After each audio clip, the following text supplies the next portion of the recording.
নমস্কার, দেখছেন কলকাতা টিভি। আপনাদের সঙ্গে রয়েছি আমি ঋষিকেশ।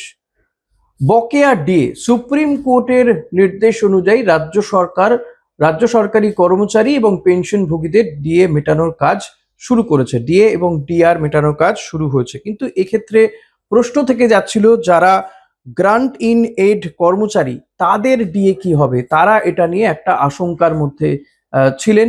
মূলত দুদিন আগে এই বিষয়ে কিন্তু সুখবর পাওয়া গিয়েছে। জানা যাচ্ছে যে যারা এই গ্রান্ট ইন এইড কর্মচারী রয়েছেন সেই সমস্ত কর্মীদেরকেও কিন্তু ডিএ মেটানো হবে এবং ডিএ দেওয়ার কাজ শুরু হবে বলে আপডেট দিচ্ছেন কনফেডারেশন অফ স্টেট গভর্নমেন্ট এমপ্লয়িজের সাধারণ সম্পাদক মলয় মুখোপাধ্যায়। এবং নিঃসন্দেহে এটা এই গ্রান্ট ইন এইড কর্মচারীদের কাছে সুখবর। মলয়বাবু তিনি জানাচ্ছেন যে এক্ষেত্রে অ্যাডিশনাল চিফ সেক্রেটারি ফাইন্যান্সের সঙ্গে আলোচনা হয়েছে এবং তাদেরকে সরকার বকেয়া দিয়ে দেওয়ার উদ্যোগ নিয়েছে বলে তিনি জানিয়েছেন।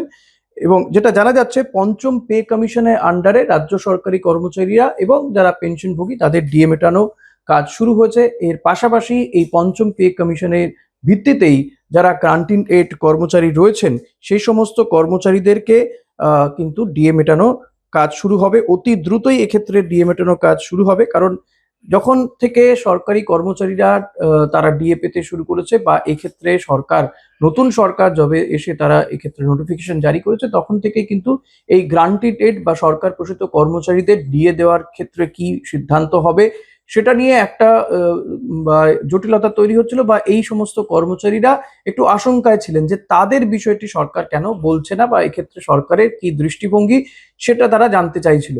কিন্তু অবশেষে সেই সুখবর এসেছে যে এই সরকার পোষিত কর্মচারীদেরকেও ডিএ দেওয়ার কাজ শুরু হবে। তবে এখন গোটা বিষয়টি খতিয়ে দেখা হচ্ছে এবং এ বিষয়ে ডিএ সংক্রান্ত একটি মামলাও রয়েছে।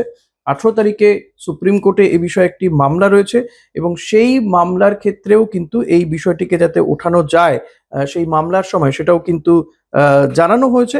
তবে সব মিলিয়ে যেটা মনে করা হচ্ছে যে অতি দ্রুত হয়তো এই নির্দেশিকাও জারি হয়ে যাবে যে গ্রান্ট ইন এইড কর্মচারী যারা রয়েছে বা সরকার প্রসূত কর্মচারী যারা রয়েছে তারা কবে থেকে ডিএ পাওয়া শুরু করবে এ বিষয়ে হয়তো দ্রুতই নোটিফিকেশন জারি হবে। তবে আপাতত কিন্তু স্বস্তির খবর যে এই গ্রান্ট ইন এইড কর্মচারী যারা রয়েছে, অর্থাৎ সরকার পোষিত কর্মচারী যারা রয়েছেন, তারাও কিন্তু ডিএ পাবে এবং ডিআর পাওয়া শুরু হবে বলে জানা যাচ্ছে।